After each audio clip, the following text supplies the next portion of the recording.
O presidente Lula está no Canadá. O Brasil participa do encontro como país convidado. Hoje, ele vai se reunir com o presidente ucraniano, Volodymyr Zelensky. Vamos falar com o Américo Martins sobre esse encontro. Américo, o que acontece depois de Lula ter visitado recentemente a Rússia e depois de Putin ser citado por Lula lá no Canadá, com a declaração que, antes da tua análise, Américo, vamos trazer para quem está nos acompanhando aqui no Novo Dia.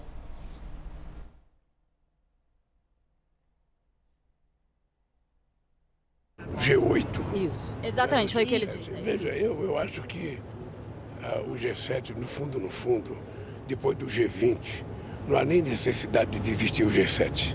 O G20 é mais representante. Agora, é uma questão cultural. Existe desde 1975, desde a crise do petróleo.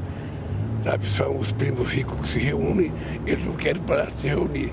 Mas eles estão no G20 e no G20 eu acho que tem mais importância, tem mais densidade humana, tem mais densidade econômica. De qualquer forma, eu sou convidado desde que eu fui eleito em 2003. Eu participo para não dizer que eu recuso a festa dos ricos. Tá aí a declaração do presidente Lula. Logo no início ele faz a referência a Vladimir Putin, fala Putin participava do G8, lembrando também o que disse Donald Trump com relação a Putin, a Américo Martins, defendendo a participação do russo. Esse é o contexto em que o G7 recepciona o presidente ucraniano Volodymyr Zelensky. Exato, Carol. O G7 que vem perdendo força, o G7 que foi bombardeado ontem mais uma vez, aliás, várias vezes, né, durante a própria reunião pelo próprio presidente Donald Trump, primeiro dizendo que a Rússia não deveria ter sido expulsa do grupo, que era anteriormente conhecido como G8, foi expulsa justamente porque anexou ilegalmente a península da Crimeia.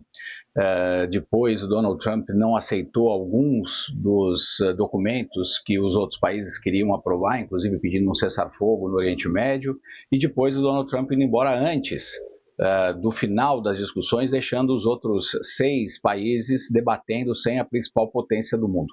Então, na verdade, o presidente Lula tem razão ao dizer que o G7 é um grupo que hoje não tem a influência que já teve e que o G20 é muito mais importante. Por quê?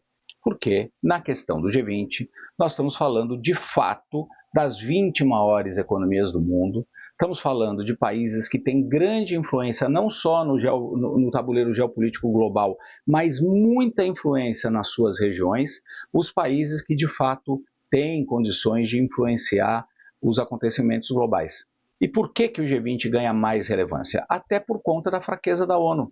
Infelizmente, o grande fórum de debate, de discussões políticas e de resolução dos conflitos deveria ser a ONU, mas a organização está completamente paralisada, justamente por conta das divisões também do seu Conselho de Segurança. Então, o presidente Lula, primeira observação, está correto ao dizer que, neste momento, o G20 é o grupo que tem mais capacidade de influência, onde as nações devem concentrar os seus esforços. E ali, tentar, de fato, conseguir consensos para as grandes questões. O G20 funciona assim, justamente. Não existe a imposição do desejo de um país, mesmo que seja o país que está na presidência do G20, sobre o desejo dos outros. É uma questão de construir consenso. E nisso é possível que seja um grupo mais efetivo.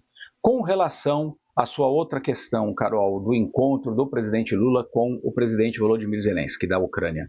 É um encontro muito importante. Vai ser a segunda vez que os dois têm uma reunião bilateral. Já tiveram uma às margens da Conferência Geral da ONU, da Assembleia Geral da ONU, em 2023. O presidente Volodymyr Zelensky já convidou o presidente Lula muitas vezes a ir à Ucrânia. O presidente Lula já enviou uma vez o seu assessor especial para assuntos de relações internacionais, o embaixador Celso Amorim, para a Ucrânia. Ele conversou e tem conversado com lideranças do país. Mas é muito importante que os dois líderes conversem, especialmente depois da visita do presidente Lula à Rússia.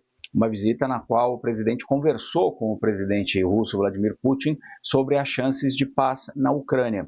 Muita gente acha que o Brasil pode sim ajudar em tentar criar algum tipo de diálogo entre os dois países, porque o Brasil não tem inimigos, o Brasil tem excelentes relações com todos, inclusive com a Ucrânia e com a Rússia. A Ucrânia foi muito crítica das posições brasileiras, com razão em muitos momentos, mas o Brasil também, desde o início dessa crise, votou contra a Rússia na ONU, por exemplo, em todas as votações que aconteceram, justamente porque a Rússia ignorou a legislação internacional e atingiu a integridade territorial da Ucrânia. O Brasil destacou isso e depois passou a defender um cessar-fogo e uma negociação de paz, que neste momento indicaria uma derrota para a Ucrânia. Mas, de qualquer forma, muito importante que os dois discutam, muito importante que o presidente Zelensky consiga colocar para o presidente Lula os argumentos ucranianos, que são argumentos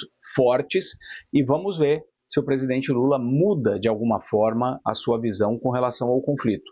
O presidente tem defendido a paz na Ucrânia, tem defendido que os dois lados deveriam interromper as hostilidades, sentar à mesa e discutir a paz. O grande problema, Carol, é que termos que essa paz pode ser discutida. Na última vez, durante a visita à França, eu tive a oportunidade de perguntar para o presidente Lula justamente sobre como ele via o final dessa crise. Ele disse que a maior parte dos líderes internacionais já tem uma ideia de como essa crise vai acabar, meio que sugerindo que a Ucrânia não vai ter condições de recuperar completamente os seus territórios. Vamos ver o que os dois conversam hoje, se o presidente Lula mantém essa percepção ou se ela mudará de alguma forma.